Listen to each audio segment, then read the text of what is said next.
Now, how many of you believe the mark of the beast can be enforced within the next 4 years? If you believe that, then my friends, it's time for us to implement the 5 keys of survival. If it does get enforced, we are prepared. Now, for those who say it's not a possibility the mark of the beast can be enforced in the next 4 years, I want to say to you, you're either God or you're ignorant. I'm very candid and emphatic today. We don't play games here. Why would you say it is an impossibility? Those with those sentiments are actual individuals who are mockers, scoffers, and cynics. As a matter of fact, the Lord has been wanting to return for his people years ago. And before he returns, the mark of the beast must first be enforced. And Christ is waiting with longing desire to return for his people. So there's no more protracted probation. The events in these last days are going to be rapid ones. So for those of you who are saying it's not a possibility, I'm going to submit to you, you need to remove yourself from that willful ignorance. Implement the 5 keys of survival before it's too late. Am I certain the mark of the beast will be enforced in the next 4 years? No, I'm not. What I do know, death can come at any time. Death can come at any time for any one of us, so we need to implement the 5 keys of survival now. And do it now just in case we see the mark of the beast. If not, at least we are ready. Ready at any time, because when the thief is about to come, the thief does not give you a date and a time. Let me segue. Have you all been seeing the protests going on? The massive hands-off protests going on in several cities here in America? What do all these things mean based on end-time prophecy? Well, today, my special guest, Marie Diaz, will help to bring clarity to these crises as they are fulfilling end-time prophecies. Marie Diaz, welcome. Thank you so much for having me, Pastor. It's great to be back. Let's get right into it. As we can see that Project 2025 ignites massive union protests to usher in Sunday laws. The crisis is here. So where do you want to start? Well, for those of us that tuned in on this past Friday, this is going to be just another presentation to augment that presentation. If you thought what we discussed on last Friday was something, I mean, this is just going to blow everything out of the water. I'm actually excited to present what we're going to show your audience today. Let's get right into it. Sure. So we're going to begin first by taking a look at this article from ABC News so that we can see what just took place on Saturday. It says huge crowds gather in hands-off rallies nationwide in protest of Trump's administration. Tens of thousands of protesters mustered in cities and towns across the country on Saturday to sound off against Trump's administration's cuts to federal government and its policies. We just want to note that there were more than 1,200 rallies nationwide. Several Democratic heavyweights, including some members of Congress, joined the protests and urged the public not to stand for what they called the administration's mismanagement and breaking with constitutional norms. So in other words, people are essentially fed up with all of the things that the current administration is doing. And so they have resorted to a nationwide protest. And so we're going to take a look at a clip so that your audience can have a visual of the number of individuals that were protesting this week. And I do want to note that the protests took place in all 50 states. Let's take a listen. Now, some of you must have seen or heard of these protests. Clip 1, take a look. Huge turnouts from Washington, D.C. to Chicago, West Virginia, Utah, and beyond. Protests in nearly every state. I think America is in terrible distress. We're showing the current administration that we are not happy. and we will not stop. Demonstrators pushing back on the Trump administration's economic policies. Cuts to the federal workforce. Rise up! And Elon Musk's Doge agency. Demonstrations erupting across the country, from Boston to Charlotte to Texas to California, protesting Trump and billionaire Elon Musk. ABC's Christian Cordero in Washington, D.C. Hands off are the two words that's bringing everyone out here, and that's serving as a springboard for any of the many issues they care about. Throughout the day today, we have seen signs that say, hands off our schools, hands off our bodies, hands off our Social Security. It seems everyone out here has a message about what they consider government overreach. Hands off my school, hands off my education, hands off my property. Marie. Right. And, that's what's peculiar about this protest. It isn't just one issue. It's a conglomerate of many issues. And again, I just want to note that this protest was widespread, was across all 50 states. And, in this following slide, we are going to take a look at a snapshot so that you will be able to see just how many protests there were here in the United States. So if you take a look at that, you're going to see, and also I want to add, I didn't mention this previously, that they're also planning additional protests. I believe the next one is scheduled for April the 12th. And so when you take a look at this map, and when you take a look at their website, you can see that this is something that is massive. Now, as I mentioned, yes, let's emphasize that some more, because here we have hands off, hands off, hands off. Friends, take a look at this actual chart. This is their website. You can see on the left, the president, on the right, Elon Musk. Hands off, that's the website there. And again, as we just heard, it was a massive protest in all 50 states. Look at those dots as far northwest as Washington, Seattle, all the way to Maine, all the way down to Florida, Texas, California, all over the map, all those dots. Marie, take it away so people can understand the gravity of this, how widespread this is, that this is a movement we need to pay attention to.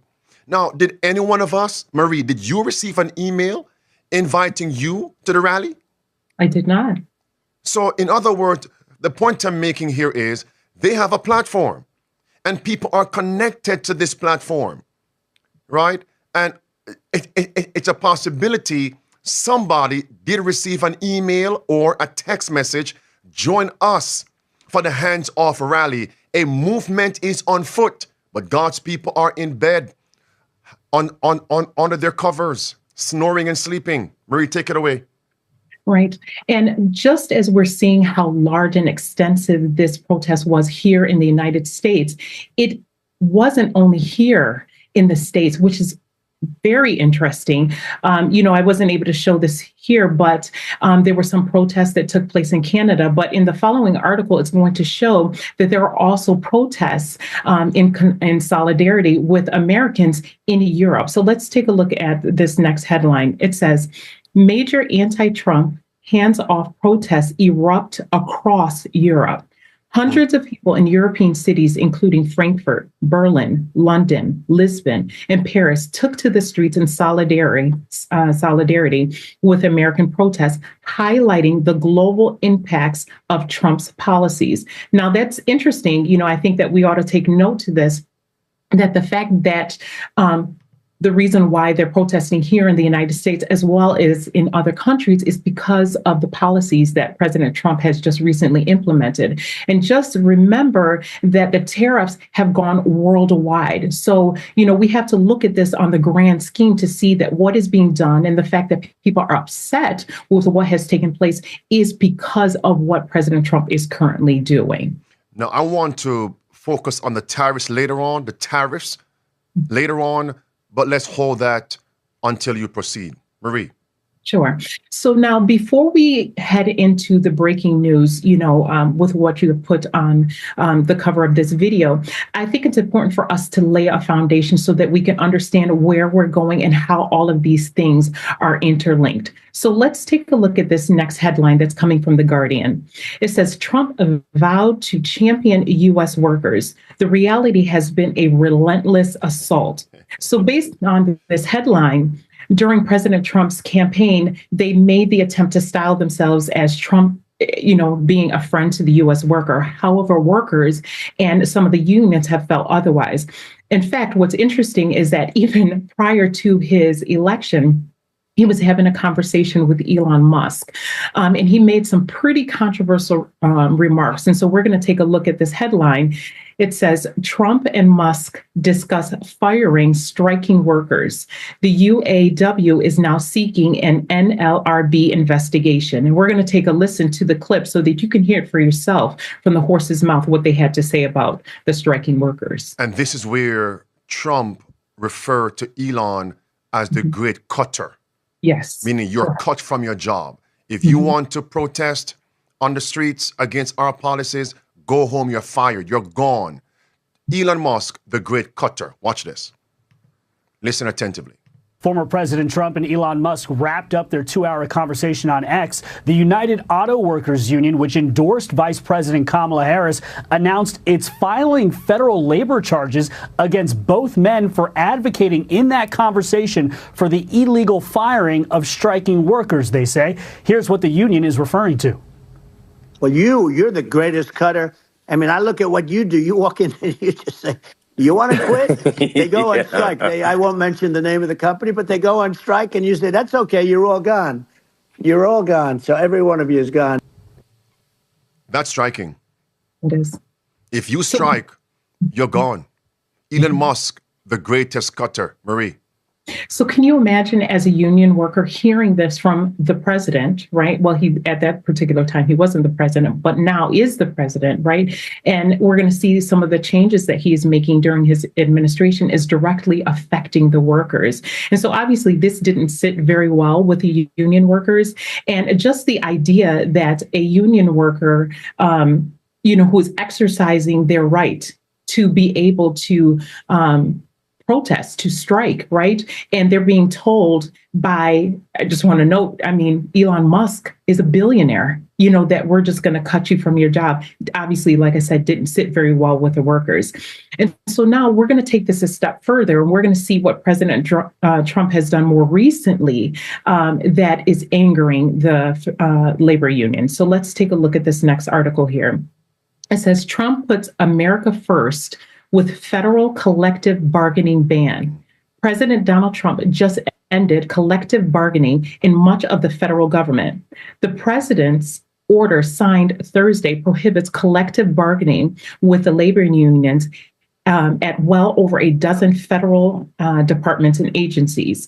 Recent estimates indicate that at least 1 million federal workers at these agencies are unionized, and those covered by the executive order are no longer required to collectively bargain with the unions. Now, for those of us that are unfamiliar with the concept of collective bargaining, yes. Collective bargaining is when a group of workers negotiate with their employer on things such as pay, working hours, benefits, and working conditions. With a ban in place, it means that the workers are not allowed to negotiate the law as a group. They have to go individually. The key phrase, Marie, the key phrase is the federal employees banding together to negotiate with the federal agency through the union. Yes. So they come together and appeal to the union boss, and the union boss appeals on their behalf to the federal government. Correct. So now he bans that. Yes. Bans that. So now the workers have no voice. Exactly. To negotiate requirements, conditions, wages, hours, etc. Right. And so it obviously sets the stage for an individual to be taken advantage of, especially if you're talking about individuals who aren't very outspoken, who can advocate for themselves. And this is the idea behind establishing a union, is that the union representative will work on behalf of the employees. So now we're going to take a listen to a clip. And in this video clip, you're going to sense or get a sense of the gravity of this decision that President Trump has taken. So let's take a listen to that. President Trump signed an executive order last night aimed at ending collective bargaining rights for many government workers. The order applies to workers across many federal agencies, including the Departments of State, Defense, Justice, and Health and Human Services. Earlier today, I spoke to the president of the United Automobile Workers, Shawn Fain, about President Trump's efforts. Since you brought up this executive order, it regards an effort by the Trump administration through the president to stop or certainly dramatically slow collective bargaining for federal workers. Randy Irvin, who's currently the president of the National Federation of the Federal Employees, calls it the biggest assault on collective bargaining he has ever seen. Do you agree with those sentiments? Yeah. Let's hear what he says in clip number 2. Yeah, exactly. I mean, spot on. Look, I remember when I was 12 years old when Reagan busted the PATCO workers. You know, that was a massive issue back then, and we've heard a lot of people talk about the labor. Yes, and you know that you know labor should have done more then. Look, this is 100 times worse than PATCO ever dreamed of being. When you're talking, you know, 700,000 people, their contracts just being taken away, and so, you know, as I said, you know, free speech is under attack.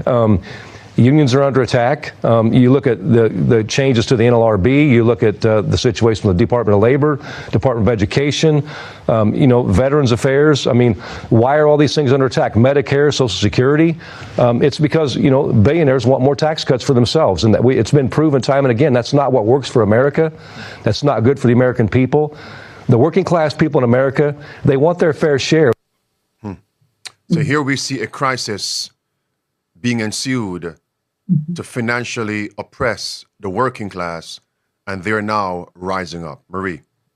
Right. And I just want to reiterate some of the points that he mentioned. He said that another union representative said that this is the biggest assault on collective bargaining that he has ever seen. And Shawn Fain, the individual that you just said, responds by saying that it is 100 times worse than what happened in the past. And so, like I said, we're just reiterating these things so that your audience can get a sense of not just what's happening, but how the unions are feeling in response to this. And he also, talked about the fact that, he lists a variety of things, but he's talking about how all of the things that are currently taking place are not in the interests of the common worker. And so, again, we're just laying the stage so that you can understand, the anxiety, the fear, and just, the anger that the union representatives are feeling at this time. And as you mentioned, fear and anxiety, many of us can recall when the UAW was about to go on strike. Yes. How that would have negatively impacted travel and transport in all throughout the U.S. The railroads, all of it, vehicles, the plants that manufacture cars and trucks, everything was about to be shut down. And yet we had a reprieve. What if that were to happen now? What would happen in America? Come to a grinding halt? The economy? We don't realize how close we are to the end. From a financial perspective, we need to wake up. Marie. Correct. And I also think about when the longshoremen, were threatening to strike as well. And, just the fact that they said they could essentially grind the economy to a halt, and even just one day of striking has such a profound impact on the economy. So they definitely wield a lot of power. So we're going to take a listen to another clip. And this clip is just going to show you what the union's response has been to what President Trump just recently did. So let's take a listen to that. We begin today's show with President Trump's push to end collective bargaining rights for federal workers that have helped to lead the resistance to cuts by billionaire Elon Musk's so-called Department of Government Efficiency, by signing up thousands of new members joining protests and by filing many lawsuits. Unions have called Trump's order the biggest attack on the labor movement in U.S. history. As you know, this executive order uses national security for the actions. However, we know this is just pretext, not justification, because there's no way that you've had employees such as nurses and doctors and scientists, in a collective bargaining agreement for decades, and all of a sudden now they are not able to be in an agreement. That's strictly pretextual and has nothing to do with national security. Before I go to clip number 2 here, just take note of what he said. This is the biggest assault upon workers here in America. Clip 2. I was just going to say this is nothing but retaliation against our union for standing up for its members. But this is our job. This is what we should do, is stand up for our members, because, it's been proven that what this administration is trying to do to federal employees is illegal, and we will continue to fight for the membership. We will continue to fight for America, and we will continue to fight for democracy. That's our job. And we are outraged by this. Marie. He's clearly outraged. And I guess in his view, rightly so, right? He clearly feels as if this executive order is in retaliation against the unions, especially since President Trump signed this order under the pretext that the unions are a national security threat, right? And when these rules, especially in view of the fact that these rules have been in place for years, decades. And but here is where we're going to get kind of into the meat of this presentation. In the following article, we are going to see who is at the helm of this movement and who's really driving these policies. So let's take a look at this headline. It says AFL-CIO President on Federal Collective Bargaining Executive Order, very definition of union busting. The AFL-CIO President, Liz Schuler, issued the following statement on a new executive order from the Trump administration stripping collective bargaining and union rights from workers across the federal government, straight out of Project 2025. This executive order is the very definition of union busting. It strips the fundamental right to unionize and collectively bargain from workers across the federal government at more than 30 agencies. And so workers will no longer have a voice on the job or the ability to organize with their coworkers for better working conditions at work so they can effectively provide the services the public relies on. And so they are pointing the finger at Project 2025 as the mechanism, the organization, behind this push to strip the unions of their ability to be able to collectively bargain. Saying that this is their policy. So again, we have another video which is going to confirm this point. If we can play that as well.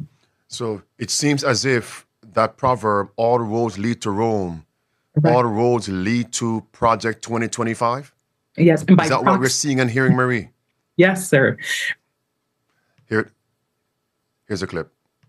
Quote, Congress should pass legislation allowing waivers from federal labor laws like the NLRA and FLSA under certain conditions, end quote. Sounds pretty benign, like the NLRA and the FLSA. Why doesn't the book spell out the laws? Because this thing is decidedly not an exercise in brevity. It's 922 pages. The reason they don't spell it out is because the NLRA, or the National Labor Relations Act of 1935, guarantees a worker's right to unionize their workplace. The FLSA is the Fair Labor Standards Act of 1938, which guarantees overtime pay. Don't forget the overtime pay. Yes. Let's finish up this clip with clip 2. Project 2025 wants states to be able to ignore these basic and long-held guarantees. Forget about undoing Roe or even the civil rights movement before that. The architects of this document want to take us back even further. They basically want to undo the New Deal, but they don't want you to be able to tell that that's what they're doing, so they're hiding the ball in the hope that you won't read it at all. But even if you do read it, like my team has, you won't realize that Project 2025 wants to eliminate basic workers' rights that lifted America out of child labor and the sweatshop era. And as we covered last week, this book also plans to create taxes, raise taxes for millions of Americans. So when you pair that with the anti-worker policy that plans that are in this particular chapter, Chapter 18, What you have is an all-out assault on the working class. Marie. Yes. And so did you catch that last point there? I just want to reiterate. He said with the changes they made to the unions, in addition to the recent tariffs, it is an all-out assault on the working class. So this clearly, in their interpretation, is against the unions, against the regular working blue-collar worker, right? But the real question is, we should be asking ourselves why.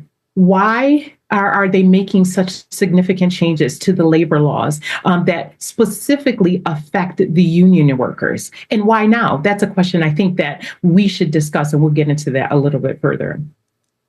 Right. So now in the following headlines, we're going to confirm these points again, but I want your audience to pay particular attention to the fact that they mentioned the Fair Labor Standards Act, right? That is key because that is going to come up a little bit later in our presentation. But let's take a look at this headline here. It says, Project 2025's extreme anti-labor agenda is an attack on unions and the entire working class.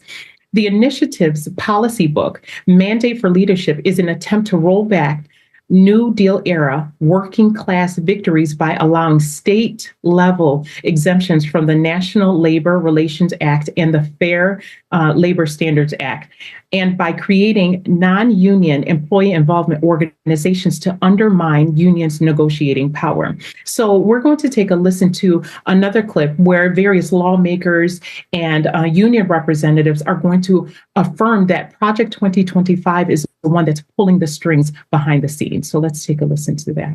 Here it is.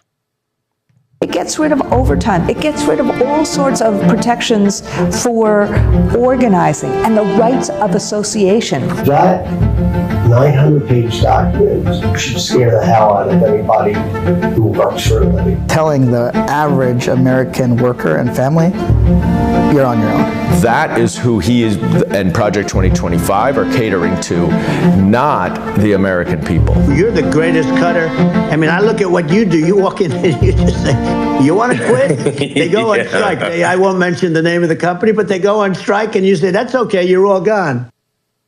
Let's stay right there on clip 2. You're all gone. When unions were at their peak in the 50s and the 60s, we had a growing middle class. Project 2025 is a union-busting plan. What we do is we help people have a better, bigger piece of the economic pie. Trump's Project 2025 would allow for him to put and install lackeys and loyalists at the NLRB, which would, of course, make it harder to unionize and easier to decertify unions. It is a plan to help corporations, and it is a plan to restrict the rights and the freedoms of average Americans. Marie. So I hope that we're getting a sense of how incensed, these union representatives, even lawmakers, are because of what is currently taking place. But we're going to continue going forward. What I really want you to see now is that in the following article, it gives us a better idea, in addition to the head of Project 2025, who else has their hand in the proverbial pot. And so let's take a look at this article again. It says Project 2025 is organized by the Heritage Foundation and includes more than 100 conservative groups on its advisory board, which have collectively received more than $55 million from groups tied to conservative mega donor Leonard Leo and Charles Koch. It says Leo has been pushing the Supreme Court to further erode the power of organized labor, and the Koch family has waged a war on unions for more than 60 years. And of course, most of us that have been a part of this ministry, we are very familiar with who Leonard Leo is and his affiliation with the Catholic Church. Let's continue. Yes. And so again, this article continues to show now who else is behind, who specifically is behind this movement. So it mentions Jonathan Berry, and it also notes that he is the author of the labor chapter in the Mandate for Leadership. And listen to what he has to say. It says, in practice, modern unions in the American private sector are beset by serious agency problems that limits their effectiveness as institutions for individual workers to share in the common good. Again, for those of us who have a thorough understanding of the common good, we know that Sunday laws are entrenched in the common good. And even if you weren't aware of that, we're going to prove later on that is their objective, is to legislate Sunday laws. Because common good, from the Roman Catholic standpoint, also includes Sunday worship by law. Now, this article, quoting directly Jonathan Berry, is Exhibit A if we were in court. This is the nail in a sure place, because some of the video clips we showed from the montage were from the secular press. And I know, Marie, the scoffers are going to say, but you're quoting from MSNBC. You're playing clips from CNN. What do you expect them to say of the Elephant Party? This is a direct quote here from Jonathan Berry, actually stating that they are against the present structuring of the unions. And that's why they must come in and make changes. Now, some changes are going to be good. Of course. But remember, what is the end goal? The end goal is Sunday worship by law. Satan always connects with error and deception. Enough good to make it plausible.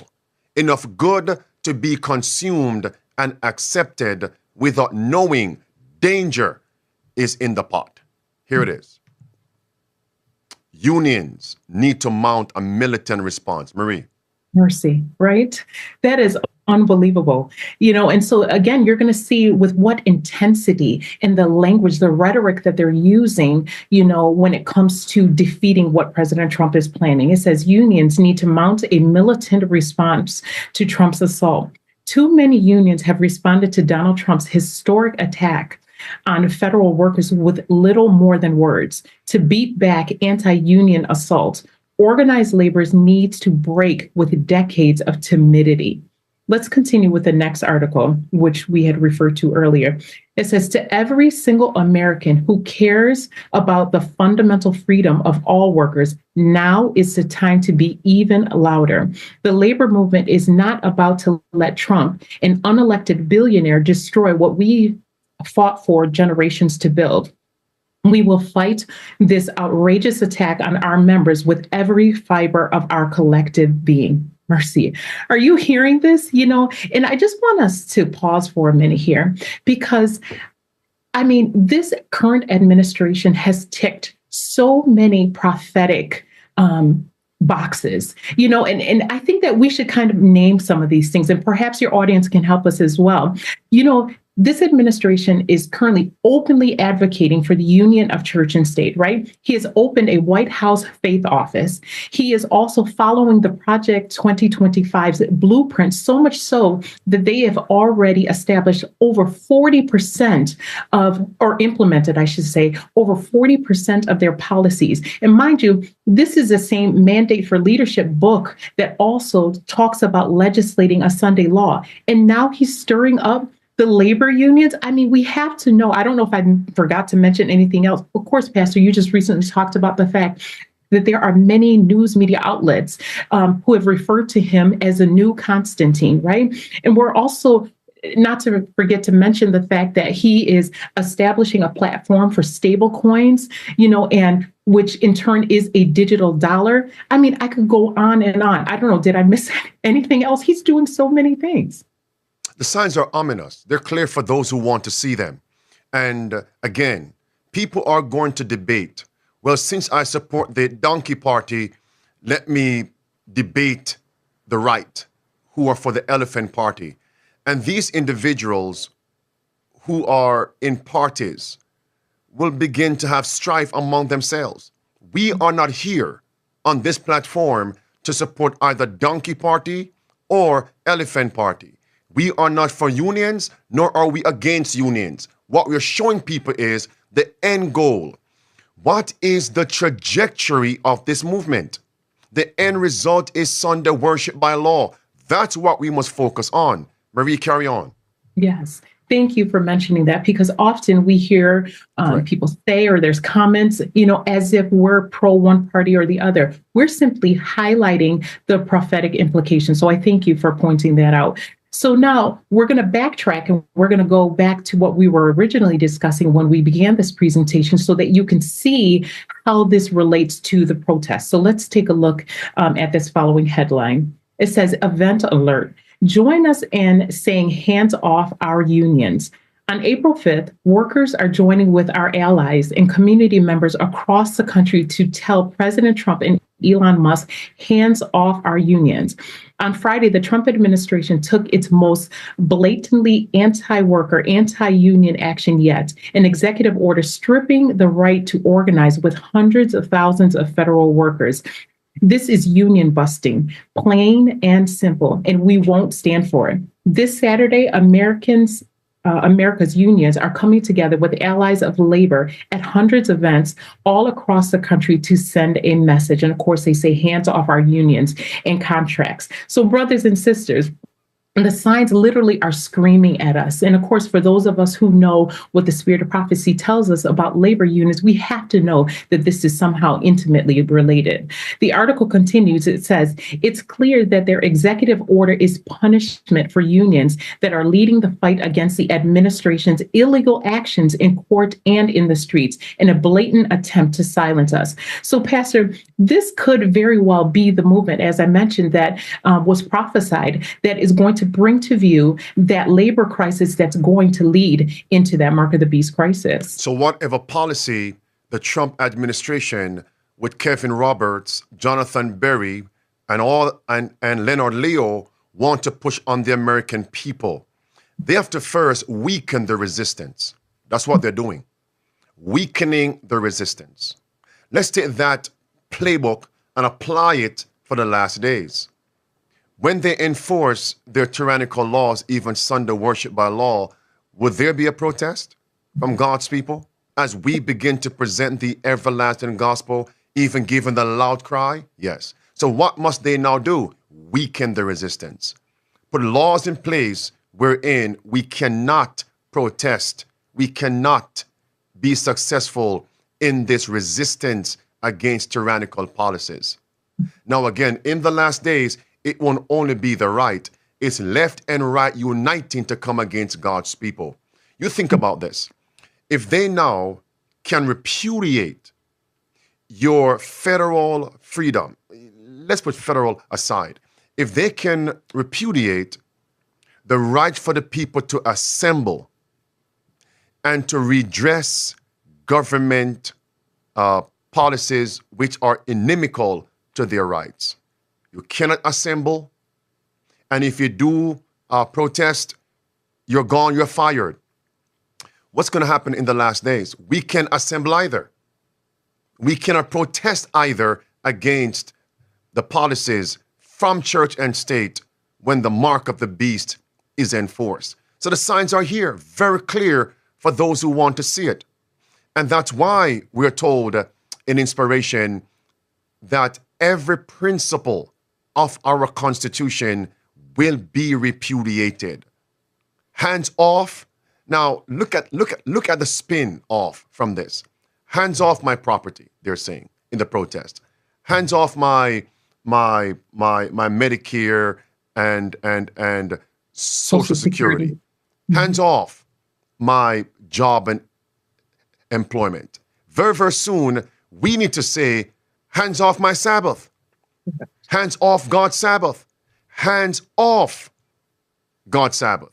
And that's where we're heading, because they are going to make sure they enslave the population. Marie. And Pastor, isn't it interesting that Project 2025 has their hands both with Sunday legislation and also with the trade unions, which are two elements that we have been told in the spirit of prophecy will bring about the Sunday law. So I just find that very interesting. Hold on. It was also historic that during the Trump campaign for re-election, it was a shocker to everybody when he invited or allowed a pro-union director to speak at the convention. Everyone was like, what does this mean? Now we're seeing it. Marie. Right. Makes sense. Correct. Yes. So now we're going to take a look at another clip. And in this clip, it's a montage of clips that were taken from the recent protests. And you're going to see just how massive the protest is and how they are firing up the union. So let's take a listen to that. In the labor movement, we live by the motto that an injury to one is an injury to all. When one worker is attacked, every worker is attacked. When one union is attacked, every union is attacked.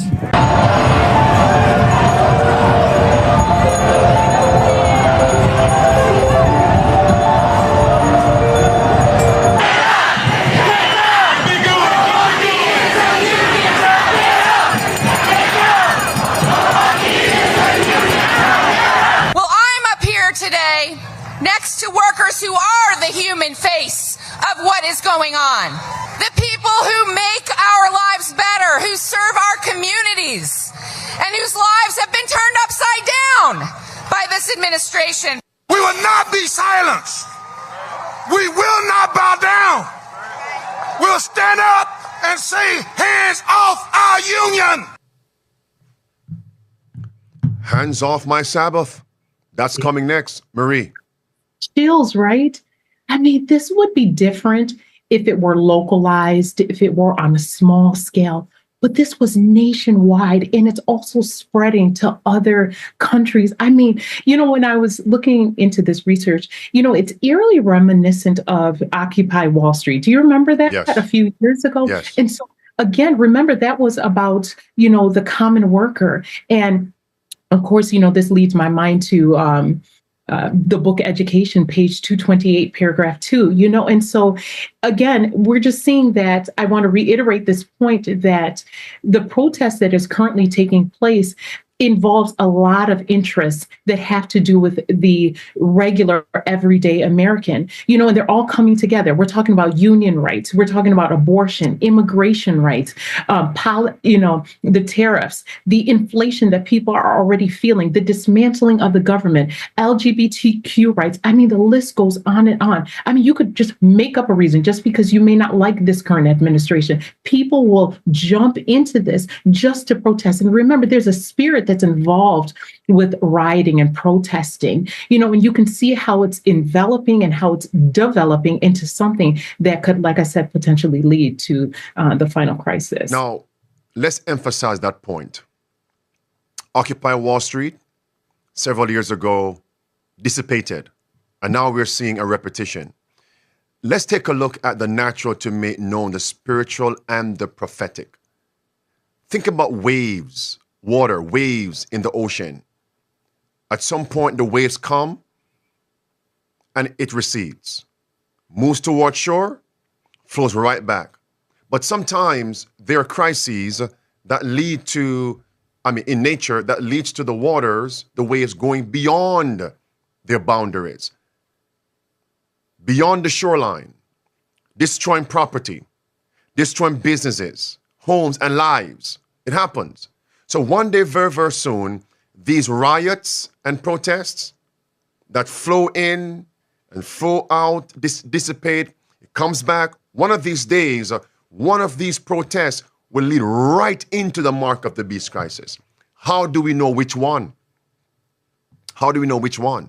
So it behooves us, by God's grace, to implement those 5 keys of survival now so we are not caught off guard.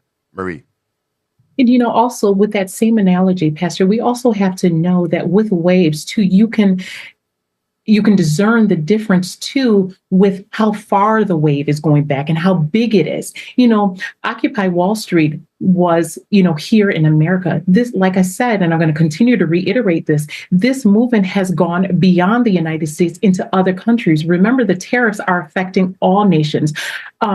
Our economic systems, our economies are interlinked. And so when one goes down, they all go down. And so if we're struggling here, other nations are struggling as well. And so what may potentially start here can again spread into other countries. So, and just to give the biblical scripture, it's not accidental. Luke 21, signs in the sun, moon, and stars, verse 25.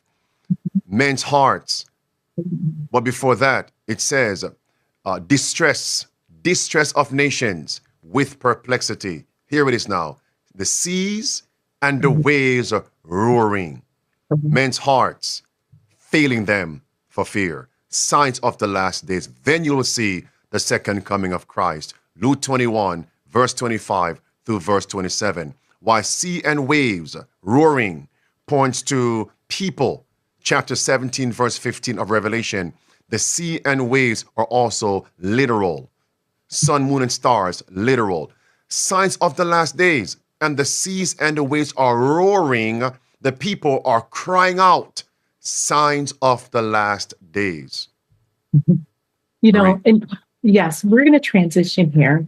And we're going to see that this is a classic problem, reaction, solution situation. Now, we're going to revert back to one of the previous articles that we had mentioned earlier from Media Matters. And now it mentions, again, Jonathan Berry and the fact that he authored the labor portion in Project 2025's mandate for leadership. So let's just show this again so that we can see the point that I'm saying here. It says Jonathan Berry authored the labor chapter in mandate, and of course that's for leadership. Now, Pastor, this was what was so interesting, right? Who was just nominated to become the solicitor of labor? In other words, the lead attorney for the Department of Labor. I mean, who's Jonathan writing Berry. this? Correct. So, Pastor, who is writing this script? Exactly. You know, right. And so you mean to tell me that the organization that is whose policies have effectively stripped the union workers of their rights is now going to give legal advice to the Secretary of Labor? It doesn't make sense. You know, I was trying to think of an example to make it a little more concrete so that we could understand the gravity of what was just done. Imagine if a civil leader rose to power. And now you have your First Amendment rights, right? So say this civil leader rises to power and they strip you of your First Amendment rights. And then they tell you that they're going to give you back certain rights based on their particular agenda. Like, does that make sense? No. This is literally what they're doing. I mean, it's absolutely brilliant. I mean, it's a masterpiece. And I could see, if you really look at the grand scheme of things, you can see how this will work, you know, to further their agenda. And this is Jonathan Berry, who is now the chief legal expert in that department and the actual secretary of DOL, Department of Labor, is pro-union. Yes, yes. Pro-union, but they're blaming the Trump administration for stripping the rights of unions and its members. You're like, what's going on here? It appears to be convoluted, but they know exactly what they're doing. And here it is. This is another analogy. I believe that they are stirring up the hornet's nest, stirring up the ant's nest. If they can appear by law and mandates to oppress the union and its members, what do you think the members are going to do? Rise up and make demands. And whatever the demands are going to be, Jonathan Berry is ready to say, okay, we will sign off on this because it's the same agenda, but we want the people to demand it. Right. And Pastor, isn't that what the Sunday Law movement is about? It's a grassroots movement. And so it's not just one issue, it's several issues. And the same solution can address all issues. Before you go there, it's genius. Before you segue, let's talk about these tariffs, because I want people to understand this. In the changing of the FLSA laws and the National Labor NRL Relations Act. Mm-hmm. Right. The changing of these policies, one of them is going to be not only time and a half, because we want people not to work on Sundays. That's what Jonathan Berry is pushing. That is what Project 2025 is pushing. No work on Sundays.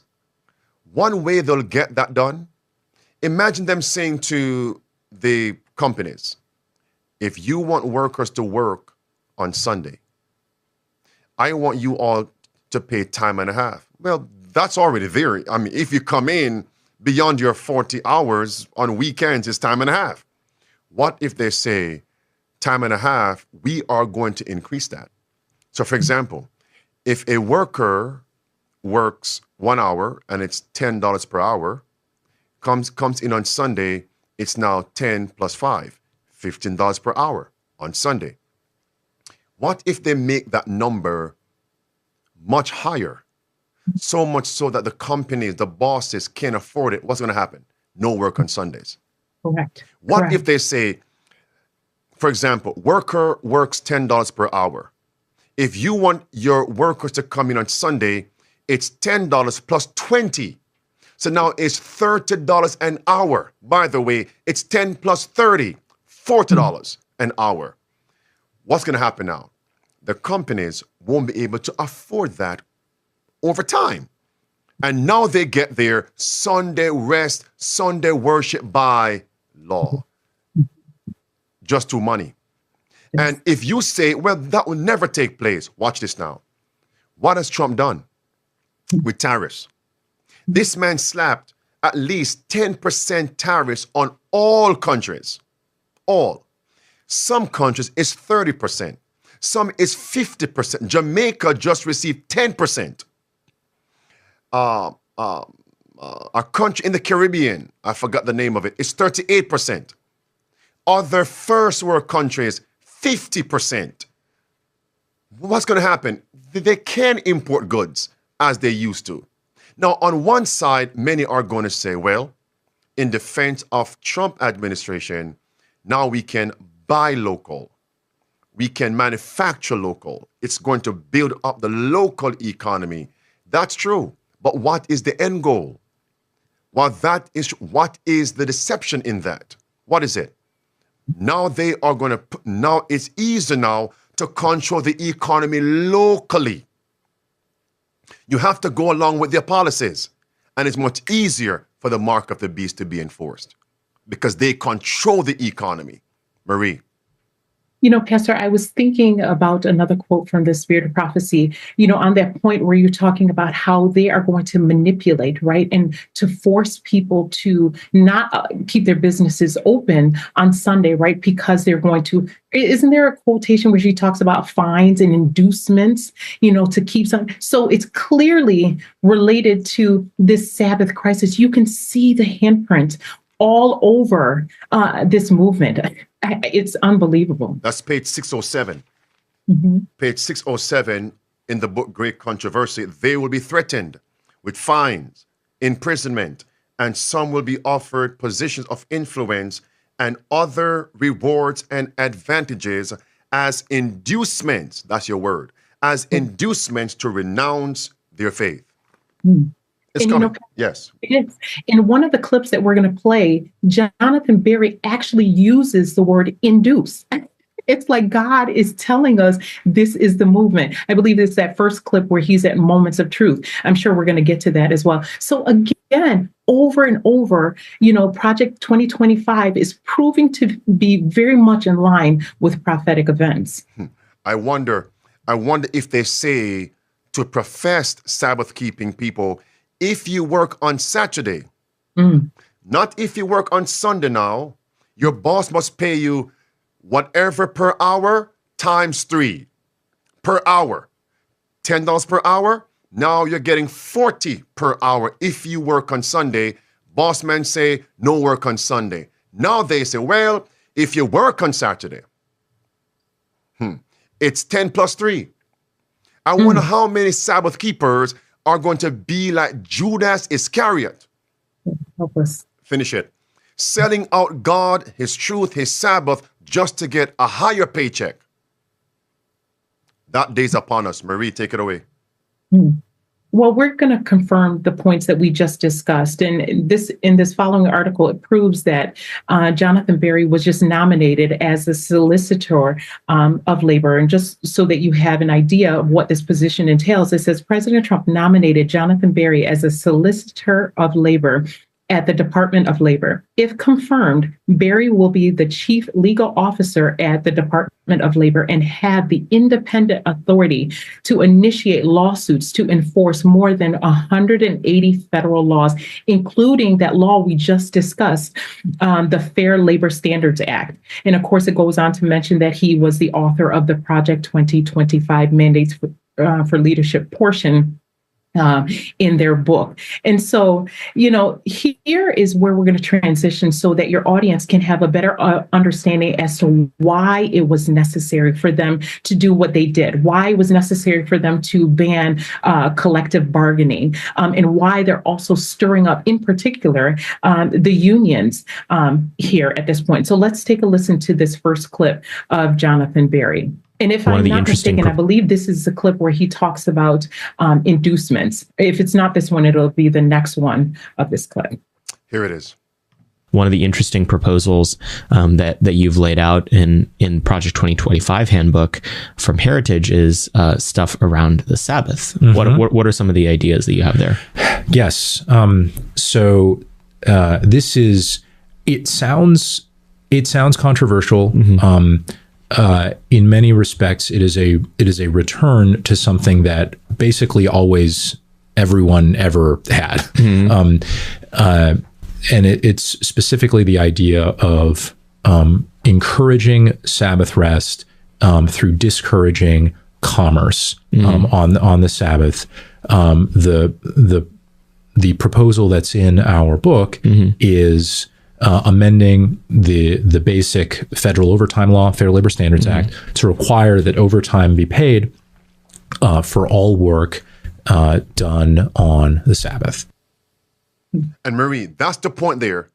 Now, when they do this, for it to work, they have to make sure that number is so high, the companies cannot afford it. Correct. It's not just time and a half. Time and a half. That's what's going on right now. Time and a half. If you work overtime. If you come in on Christmas, time and a half. You come in on, I don't know, some other holiday, time and a half. More than that now. So they can force the hand to get Sunday worship by law. Marie, here it is, clip 2. Is this one you want? I do. But I just want to mention also in this point that he mentioned that they're amending the Fair Labor Standards Act so that they can encourage rest, right? And so this is why I was saying earlier that they had to strip away those rights so that they can build it back up from the ground again with provisions in there for legislating or resting on Sunday. So, go on Marie again, please. Mm-hmm. Marie, hold on, because this is important. But go ahead, quickly. Mm-hmm. Right. And so as we're looking at this, we have to understand that all of this ties in hand with what we're seeing taking place with the unions. And so this is why it's so intriguing to see, as I mentioned earlier, how Project 2025 is so far thinking. It reminds me of what we've been told about Rome and how she thinks in decades, well in advance of us. And this is why we have to be very vigilant, when we're looking and thinking and even doing our research so that we're able to connect the dots here. Home from the office. Yes. So now we're going to go back to this discussion about the unions, because I want to be able to tie this link back to the unions. And so in this clip here, he is going to tell you what he is going to do on day one. And he's going to be speaking. Marie, yes, sir. That's not where I want to go right now. Mm-hmm. We need to interject something. Something needs to be inserted. Mm-hmm. Everybody who is listening and watching, just lay aside what you're doing right now and give me 10 seconds. Jonathan Berry just stated that he's going to alter, change whatever norms is there, the policy, FLSA, in order to induce Sunday rest by law, Sunday worship by law. What comes to your mind? Change the law of the land for workers to get Sunday worship by law. What scripture comes to your mind? Back to Marie, preacher. Well, I mean, I'm thinking of Exodus, right? I'm thinking of what took place there, right? Because at one time they were allowed to rest, right? And then Pharaoh ended up legislating that they had to work when they were supposed to rest. May I add one more? Certainly. To augment that point? We can go back to Daniel 7:25. They will think to change God's times and laws. And that's where you have Sunday worship by law by the beast power. Daniel 7:25. So what will the image of the beast do? Protestant America in the US, changing laws to bring about Sunday worship by law. That had to be inserted. Marie, carry on. Yes. Wow. A nail in a short place, Pastor. So now here, like I said, in this following clip, we're going to see how they're going to tie this back to the unions. And this is why it's all related. So let's take a listen to this clip here. One of the home from the office. Yes. And we were home, so how do you, so you pitch the idea of maybe sort of, having more sort of, rules around keeping the Sabbath holy, right? So what are the, I guess the big picture, how do we sell America on this vision of labor is good, and sacred, and yes, and also then what are you on day one taking to the new Secretary of Labor? Something I really encourage. I don't see a big. It's harder to see a big federal role for this. I think this is more a question of state and local law. Is reinvigorating where possible Sabbath rest laws. To be very specific, like it used to be. This was basically the norm. As best I've looked into this some. I'm working on some research on this. Literally dating back to Constantine and his recognition of Christianity in the Roman Empire. That you've had a pretty consistent tradition in Western civilization of taking Sunday off from commerce and having a time not only for, it's not merely from rest in the sense of abstinence from work, but it's rest for time with God, time worshiping God. It's rest for time with community, and even in between is time with family. Marie. So he, again, is telling you that on day one, he is going to work with the Secretary of Labor to begin legislating Sunday laws, right? And so we're talking about the Labor Secretary, the person who manages the labor relations for the government. By the way, this video, again, was recorded on November the 20th of 2024. That's 16 days after President Trump was elected into office, right? And it was before he was confirmed, because he was just confirmed, he hasn't been confirmed. He was nominated on April the 1st. This was before President Trump banned collective bargaining. And this was also before any protests broke out. I mean, are we seeing how all of this is coming together? And so, like I said, the plan has been laid. Let me chime in. Into light. Let me chime in. These are the signs, I believe, that God allows us to see to strengthen our faith in the words of the Bible and the spirit of prophecy. Marie, this man did not say what he said in his house, on his bed with his wife, and someone tapped his cell phone, put a bug in his room in his house. This is a public forum. This man just told the whole world, we are changing the laws to bring about Sunday worship by law. Would you not think Profess SDA would see this as a sign, an ominous sign, the predicted, prophesied harbinger is just on the horizon? It's coming. You would think. The man just said it. We are changing the laws to bring about Sunday worship by law. And that's why I'm saying again, it appears the next 4 years, we may very well see the mark of the beast enforced. If not, we would have taken 4 years closer. We don't know. Get ready right now. And that's why evangelize, evangelize. It's time for aggressive, effective evangelism. The signs are here, and he was just nominated. How did he know he would be nominated? And Marie, it's a possibility. I would even go out on a limb. It's a high possibility he's going to be confirmed. I believe he will. Day one, this is the agenda. Day one. Now, he said, we want to reinvigorate. As an attorney, these men don't use wasted words. They use choice words. When I say to reinvigorate something, it means it lacked vigor, energy. Reinvigorate could mean revival. Reinvigorate could mean to restore.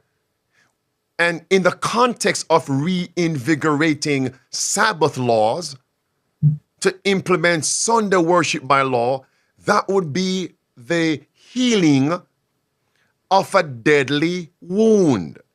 The revival, reinvigorating the revival of popery through Protestant America. Sunday worship by law in America, it is what restores the wound of the papacy. Revelation 13, verse 10 through verse 17. He's telling you, and he's not some low-level person in government, not some man some municipal lawmaker, or just some, councilman in some town or city. This is a man who's a chief legal expert, the last word on every policy issuing from the Department of Labor, a cabinet department. And he's telling you what the agenda is. Where are the Seventh-day Adventist Christians? Where are they? What is being taught in our local churches? What's happening in marriages, in homes, in the work of preparation? Marie, take it away. And Pastor, he's not only telling us, we're seeing what he has written down come to fruition, right? It was his policies that indicated that we needed to strip workers of their rights, and it's been done. So if he told you X was going to happen and it came to pass, yes, you have to believe that Y is also going to happen. It's just a matter of when. And so may Lord help us. Unbelievable. Take it away, Marie.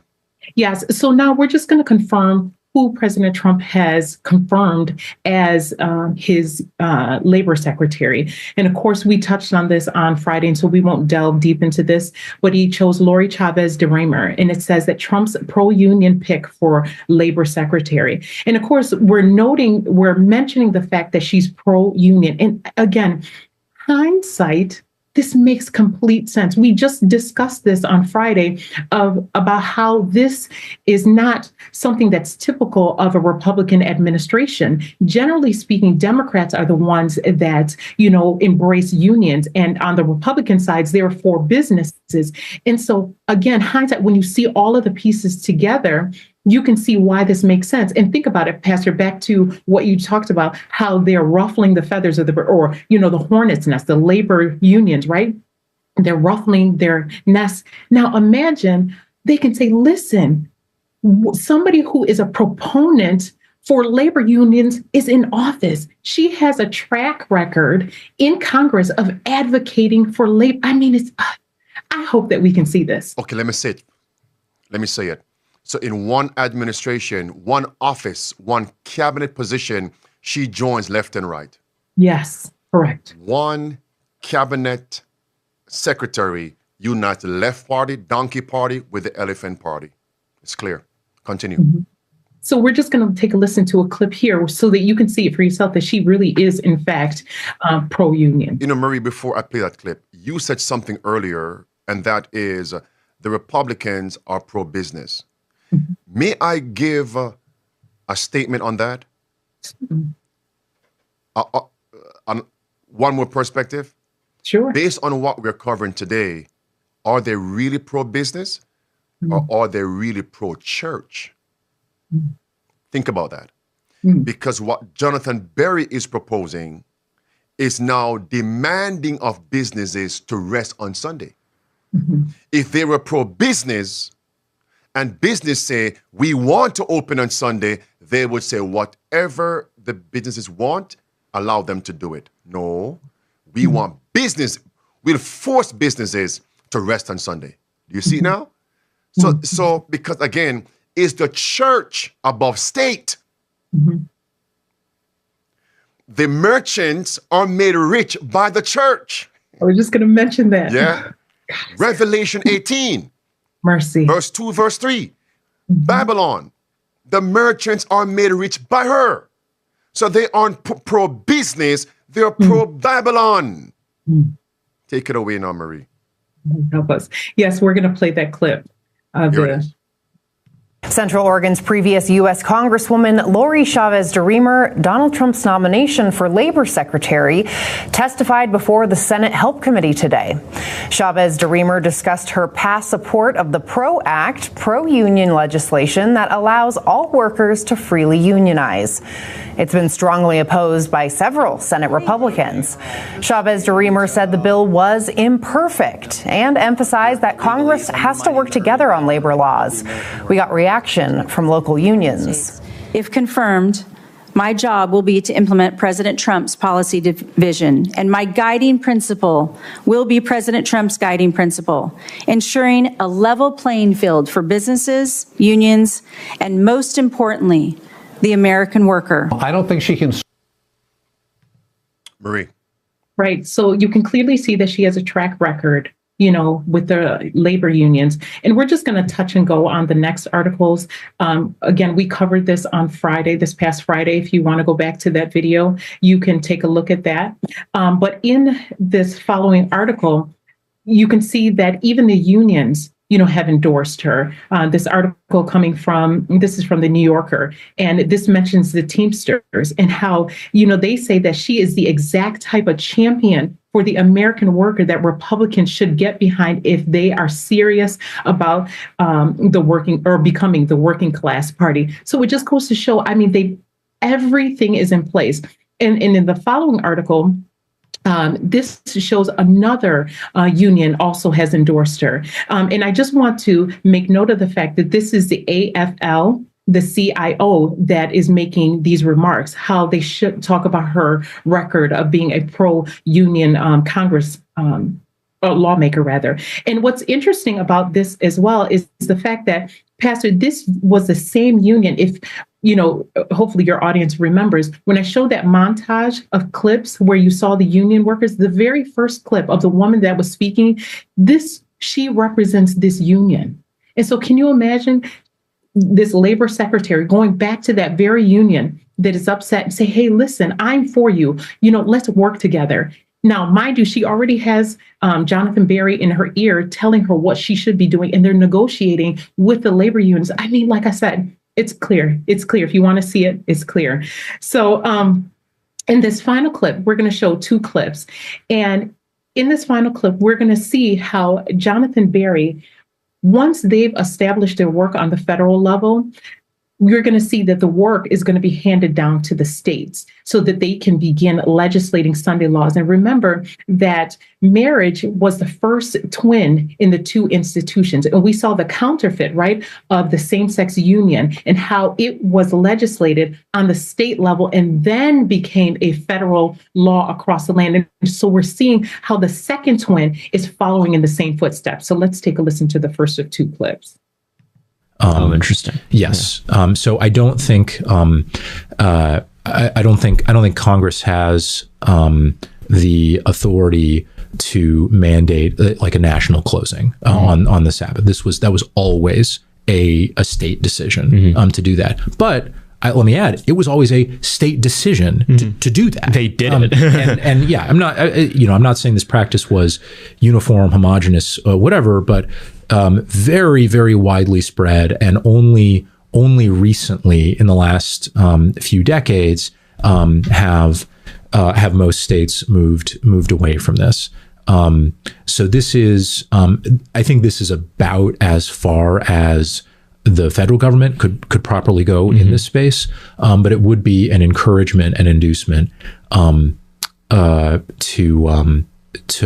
rest, but really to kind of coordinate commercial activity for the other 6 days of the week. Mary, 2 points, but I heard him mention a word you referenced earlier. Inducement. Inducement. Yes. Now, everybody, did you hear this man just say 6 working days? So if he says 6 working days and rest on Sunday, number 7, how is it he's going to mention Sabbath also? He's pushing 6 days work, rest on Sunday. But then he says we are going to, we should tolerate or should accommodate 7th-day Sabbath keepers. That wouldn't be 6 days. It's 5 days labor and 2 days rest. The point I'm driving home is this. Everybody, give me 10 seconds of your time right here. These men are liars. He's being disingenuous. Let me give Exhibit A as if we're in court. Do you remember when Trump actually stated on the campaign, I know nothing about Project 2025? This man, Trump, disassociated himself from Project 2025. Who just nominated Jonathan Berry to be the solicitor for the Department of Labor? President Trump. Did President Trump not know that Jonathan Berry is connected to Project 2025 and actually wrote the section on labor? Do not trust anything these men say.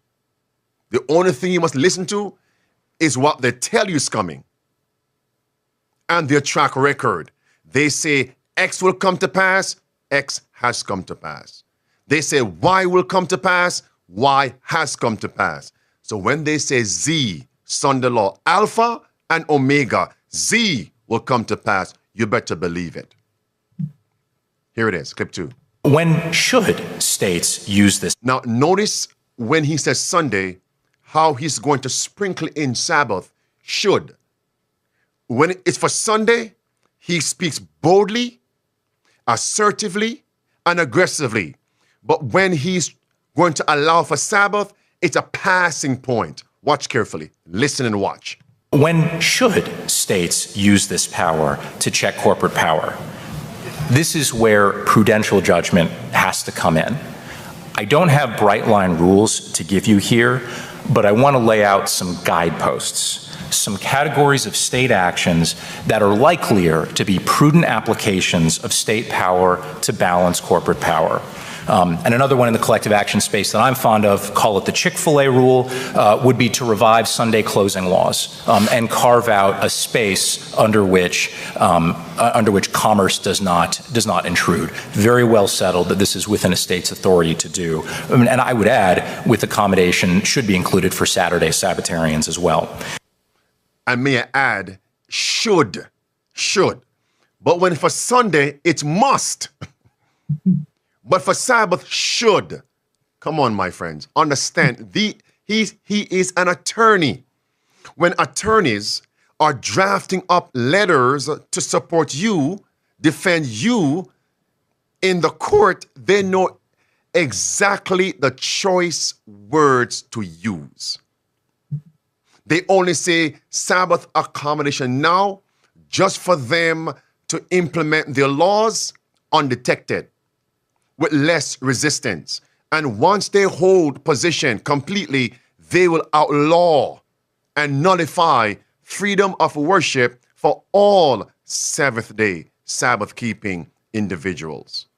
Lastly, on this point, he said collective action rules. So one of his collective action rules is to bring in Sunday worship by law. And what have we been covering? Collective bargaining. Collective bargaining. How many more emphasis should I place on this? How many more evidences do you need to see? They're telling you they're making changes to bring in Sunday worship by law? Marie. Pastor, I mean, what more can I say? It is abundantly clear where we are in Earth's history. All of the prophetic elements seemingly are coming together within this administration. So as you often say, could it be, it's very possible that we may see a Sunday law within this current administration. May the Lord help us to be ready for them.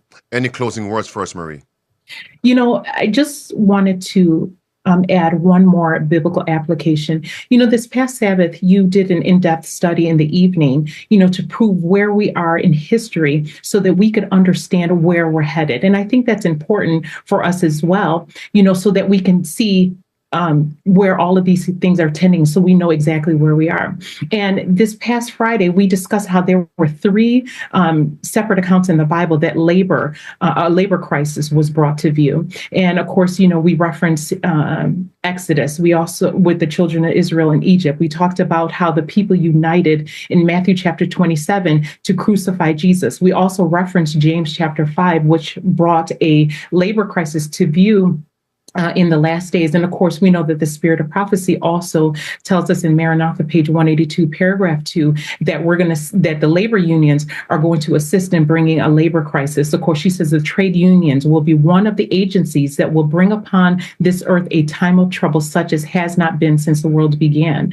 But I think what's important for us to do is to identify how the children of Israel ended up in bondage, because that will ultimately lead to this labor crisis, or what led to the labor crisis in Egypt. So in Genesis chapter 47, verse 13 and 15, I'm just going to reference those. The Bible brings to view how there was this worldwide crisis, which led to an economic crisis, right? And verse 15 mentions this. It says that money failed. Aren't we on the very precipice of an economic crisis? I mean, that's currently what's taking place. During a recent interview, President Trump refused to rule out a possible or potential recession. And I also want to know, as I mentioned earlier, that the world's economies are all interlinked.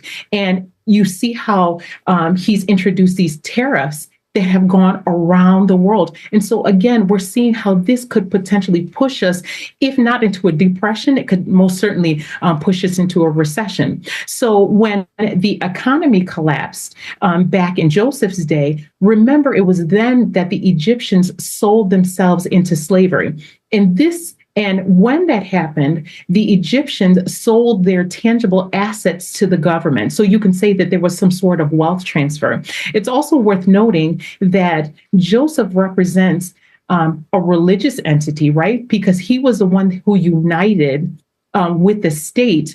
And he was also the one that was orchestrating this. You can read this in Genesis chapter 41, verse 55. It says, and when all the land of Egypt was famished, the people cried to Pharaoh for bread. And Pharaoh said unto all the Egyptians, go unto Joseph, what he saith do. So in my view, in my estimation, doesn't that sound very much like what Project 2025 is doing, uniting with the state, and now is instructing the individuals, right?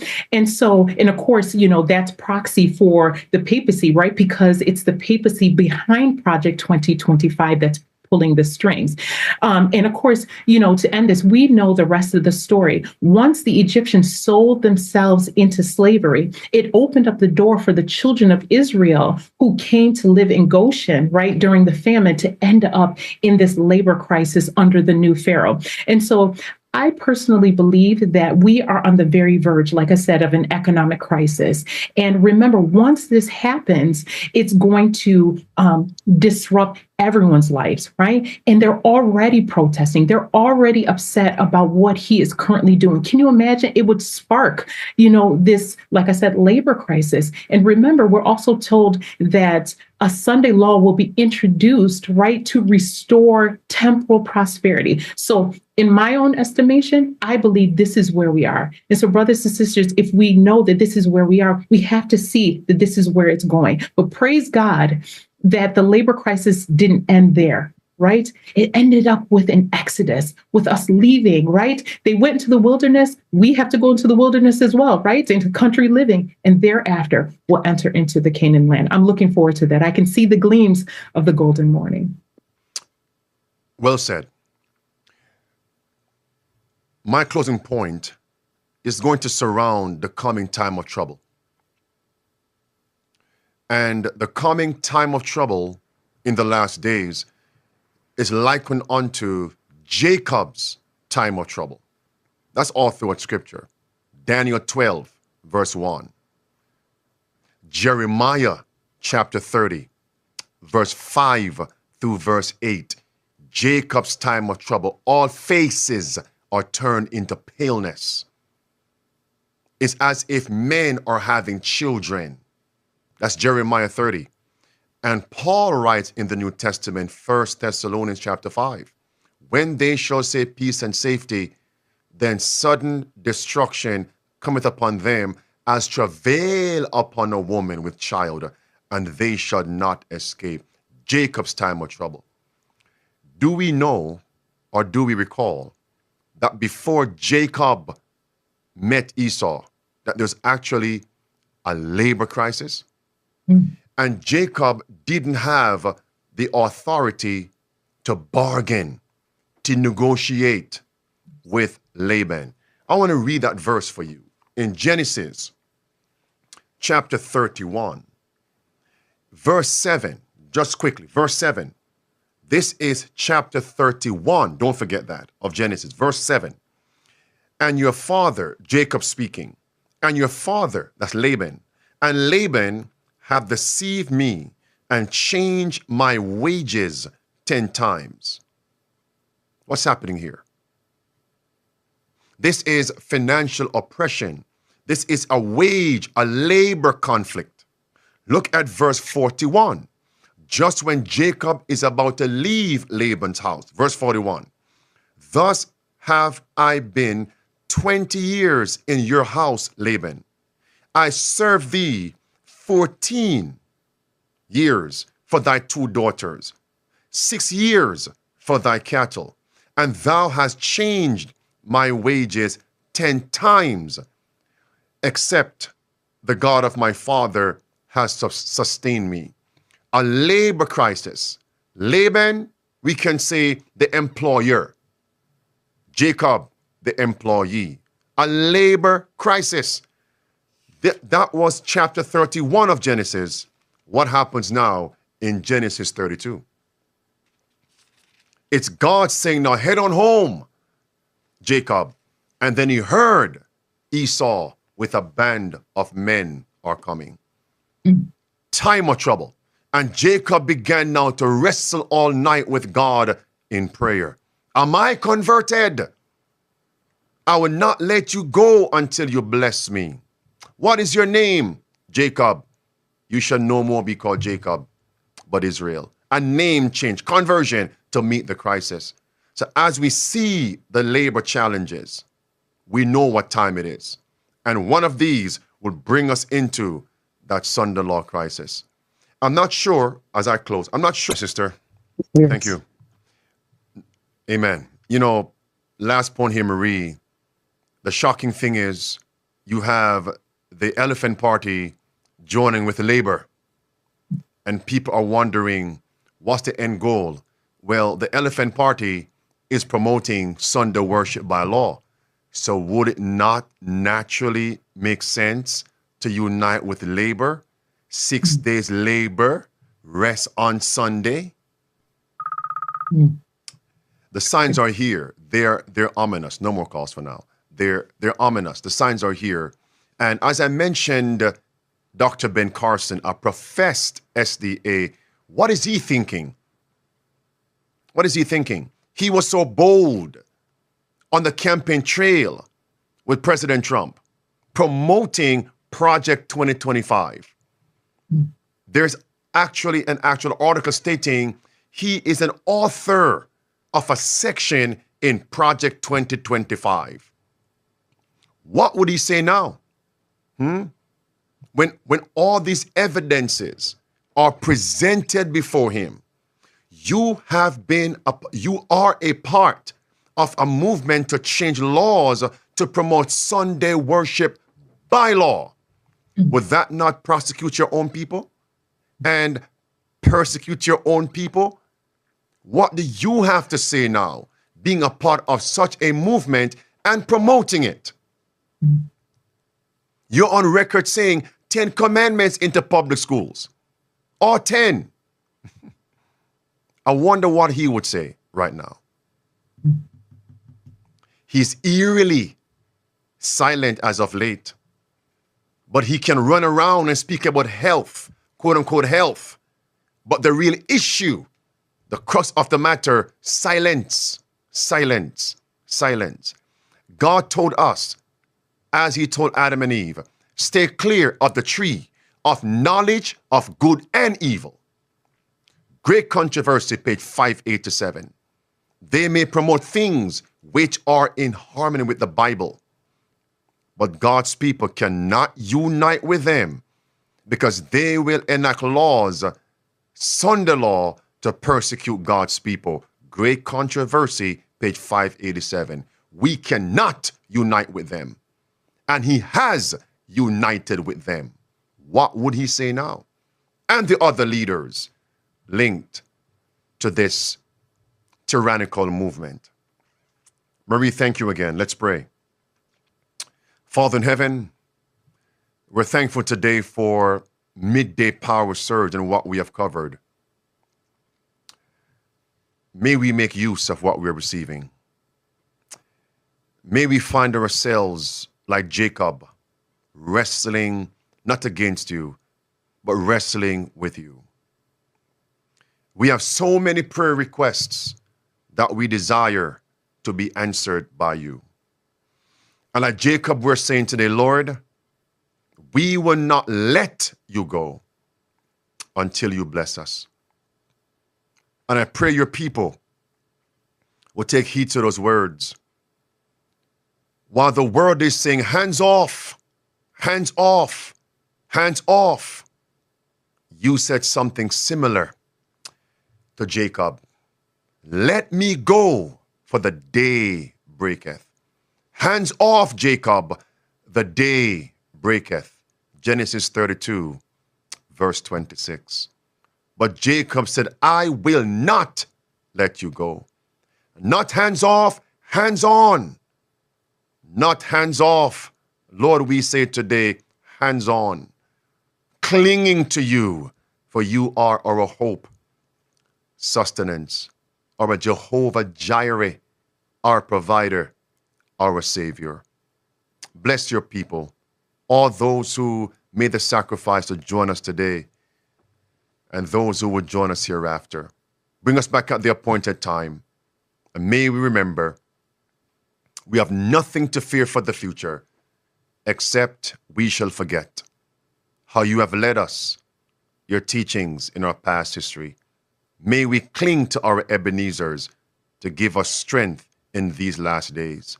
While many are saying hands off, we say today, hands on.